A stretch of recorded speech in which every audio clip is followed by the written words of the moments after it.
Hobbes is wrong. The essential nature of humans is not evil, it's good. And therefore, it's even easier for us to govern ourselves. We can even more easily govern ourselves. And and along with the writings of Jean-Jacques Rousseau, who was more of an anthropologist, he was looking at the reports that were coming in now to Europe from explorers who were visiting North Africa and West Africa and the east coast of the North America and Central and Northern South America. And what they were finding were Aboriginal indigenous people who were actually living a pretty good life in many cases and didn't have warfare. I mean, Ben Franklin summed it up when he brought 34 members of the Iroquois Confederacy to the opening day of the Constitutional Convention in Philadelphia in 1787 and gave this speech where he said it would be an extraordinary thing if 5 nations of ignorant savages have been able to forge a union that has been an indissoluble bond of peace for 1,000 years, and 13 colonies of educated Englishmen can't do the same. So Rousseau was writing about this, and this idea that people could govern themselves, that we didn't need a monarchy, we didn't need a lineage, we didn't need the oligarchs, really caught fire in the minds of the people who founded this republic. So anyhow, Russell Kirk goes back to the beginning and basically takes Hobbes's side of the argument, the conservative side of the argument, that people are evil. And Kirk predicts in 1951 that this growing middle class phenomena that America was then witnessing, and at that point in time, we were the fastest growing, largest middle class ever seen on Earth. It was a brand new thing.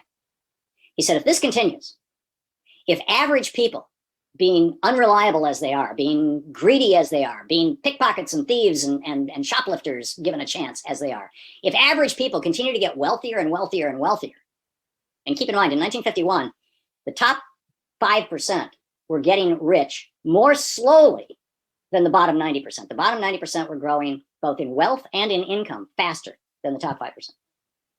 And it stayed that way right up until the end of the 1970s, the early 1980s.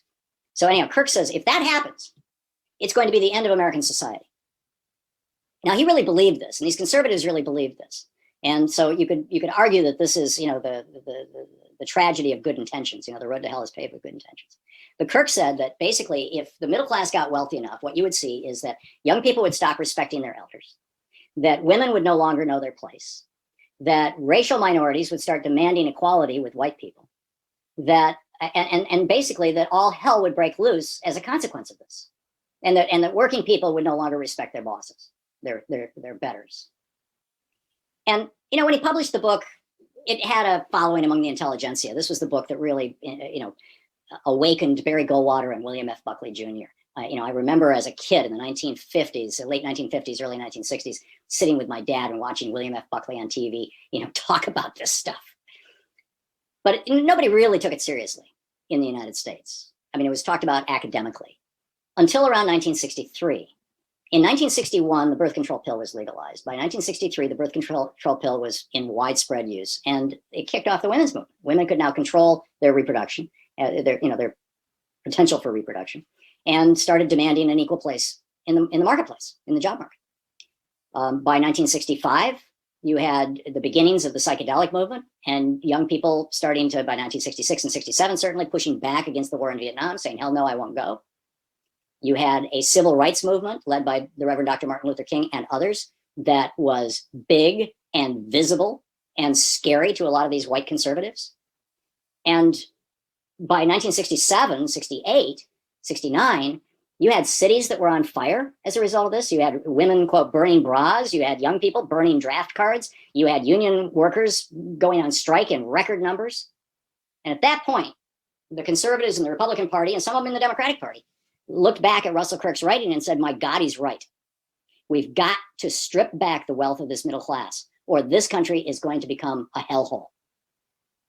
And so the Chamber of Commerce, Eugene Sindor, the director of the U.S. Chamber of Commerce, talked with his friend and neighbor, Lewis Powell, a tobacco lawyer in Virginia, and said, give us an outline. What should we do? How do we deal with this? We don't want our society to collapse. We're loyal Americans. We want to have a safe country. What do we do? And Lewis Powell outlined it. He said, okay, we've got to seize control of all these systems that have kind of fallen apart. We've got to get our people in the universities so that we can start teaching young people a good conservative worldview in the political science and economics departments. We've got to take over the political space. We've got to pack the courts. we've got to control the textbooks in the schools. And he just went through this long list that we've got to have our friends buy up the media and consolidate the media. He laid out a blueprint for a conservative takeover of America in 1971. The next year, Richard Nixon put him on the Supreme Court, Lewis Powell. And over the next couple of years, some very, very wealthy people, in particular people who had been previously, like Fred Koch, had previously been funding the John Birch Society, started funding programs like the Heritage Foundation, the Cato Institute, the Competitive Enterprise Institute. Every single state has the State Policy Network. Every single state has their own right-wing think tank in it that would turn out material for the newspapers, op-eds. Just Google any topic that's controversial right now. And the top 20 hits that you're going to get are going to be things that either came out of a right-wing think tank or were published in a newspaper or magazine by somebody who was a graduate of a right-wing think tank. I mean, they've had tremendous influence. And then Reagan came into power. And Reagan's number one mandate, actually, there's one more piece to the story. In 1976, the Supreme Court, Lewis Powell now on the court, the Supreme Court changed the rules of the game. After the Nixon bribery scandals of 73, 74, we passed a lot of good government legislation limiting the influence of money in politics. It was done under Jerry Ford's administration by and large, but it was good stuff. And so in 76, Lewis Powell and the Supreme Court looked at these laws and they said, if an individual billionaire wants to own a politician, wants to be the principal patron of a politician, the only source for that politician, and that politician wants to do whatever that billionaire wants in terms of producing legislation and voting, we used to call that corruption. We used to call that, in fact, bribery. But we're not going to call it that anymore, because what we're going to say is that money is not money. Giving money to a politician, that's not bribery. That's not money. That is speech. And so when a billionaire owns a politician, he's exercising his right of free speech, which is protected by the First Amendment. And then 2 years later, in another decision that Lewis Powell actually wrote, called First National Bank versus Bellotti, the Supreme Court extended that logic to corporations because, corporations are people too, This opened a floodgate of cash.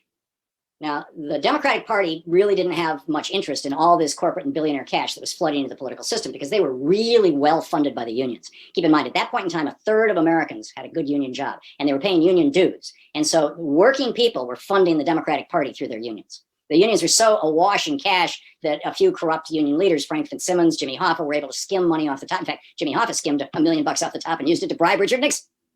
So the Democrats weren't interested. But the Republicans said, cross my palm with cash. I'll take whatever you got. And that flood of cash brought Ronald Reagan into office. And Reagan's first job was to defund the Democratic Party, destroy the funding base for the Democratic Party, which meant destroy the unions. And he declared war on PATCO. In 1 week, he took down one of the only 2 unions that had actually endorsed him for president. They thought they had to deal with it. And in this, he was following the model of his role model, Margaret Thatcher, who 2 years earlier had done the exact same thing with the largest and most powerful union in the world, arguably, or certainly in the United Kingdom, which was the coal miners' union. She destroyed them. It was a much longer process, but it worked. And Reagan was so successful in doing this. In the 12 years of the Reagan and Bush administration, they wiped out almost half of the unionization of America, that in 1992, Bill Clinton had to go hat in hand. He and Al Fromm created this thing called the DLC so that they could funnel corporate money into the Democratic Party. He had to go hat in hand to the bankers and the insurance companies. The deal that they came up with, that they thought what they would do is, we'll take money from the good corporations, tech, insurance, banking, the good people, and we'll leave the dirty industries to the Republicans. And the result is that we started moving away from democracy. Neither party was connected to the base any longer. Neither party was connected to the people. Now, as a consequence of the internet and online fundraising, and we saw this demonstrated with the Obama campaigns, the Clinton campaign, the Bernie Sanders campaign, and most recently the Joe Biden campaign, and Warnock and Ossoff in Georgia. Now we're back to a situation where average people can fund a political candidate for national office, and do. And so the Democratic Party is rapidly walking back from that kind of Clinton-Obama position, DLC position of, we'll kind of go along with the oligarchs. And they're starting to directly confront the oligarchs, which is a really good and healthy thing, and we need a whole lot more of it. But as I said when I started out, we're at a very, very dangerous time. And if the Biden administration is not successful in doing the things that the majority of people want, and doing them relatively quickly, we've got about 6 months here before the primary season begins, and all hell breaks loose. And, a year and a half until the next election, or a little more than that. So this is such a critical time, and it's such an important time for us to be engaged and to be informed, to understand what's going on, because we're now in our third battle with oligarchy in the United States. We won in 1860, we won in 1930, and if we don't win this time, get ready, because the next Republican who becomes president in 2024, the Josh Hawley or Ted Cruz or Tom Cotton, He's not going to be a bumbling buffoon like Donald Trump was. They're going to get their job done, and they're going to flip this country into a police state.